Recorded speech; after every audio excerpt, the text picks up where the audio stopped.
Wakati huu Guirassy alizaliwa Machi 12, 1996 mjini Arles nchini Ufaransa. Akiwa na asili ya Guinea, alianza kucheza soka katika vilabu vidogo vya Montagris na Emile kabla ya kujiunga na akademi ya Laval mwaka 2011.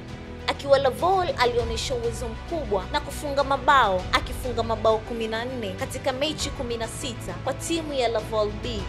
Hii ilimfungulia milango ya kujiunga na Lille mwaka 2015 kwa ada ya euro milioni 1.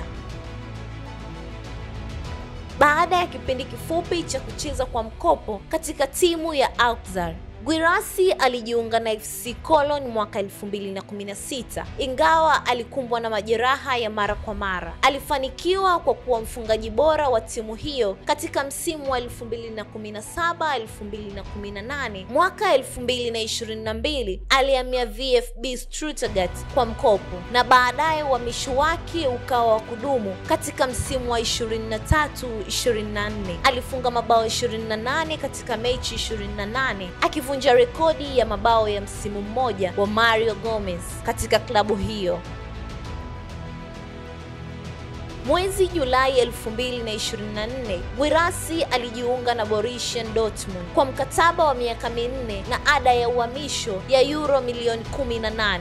Akiwa Dortmund alifunga mabao 19 katika mechi 28 za Bundesliga na kuwa mfungaji bora wa klabu hiyo kwa msimu wa 24-25 katika ligi ya mabingwa Ulaya. Alifunga mabao 13 katika mechi 14, ikiwa ni pamoja na hat-trick dhidi ya Barcelona na kuwa mchezaji wa kwanza wa Kiafrika kufunga hat-trick dhidi ya Barcelona katika michuano hiyo.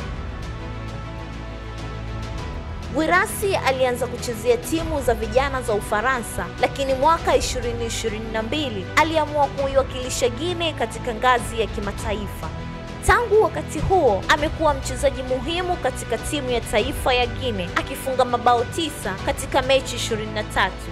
Safari ya Guirassy ni ushahidi wa jinsia, azma, uvumilivu na bidii vinaonyesha kumfikisha mchezaji kutoka mwanzo wa kawaida hadi kilele cha mafanikio katika soka la kimataifa. Mimi ni Rose Paul wa FGA TV.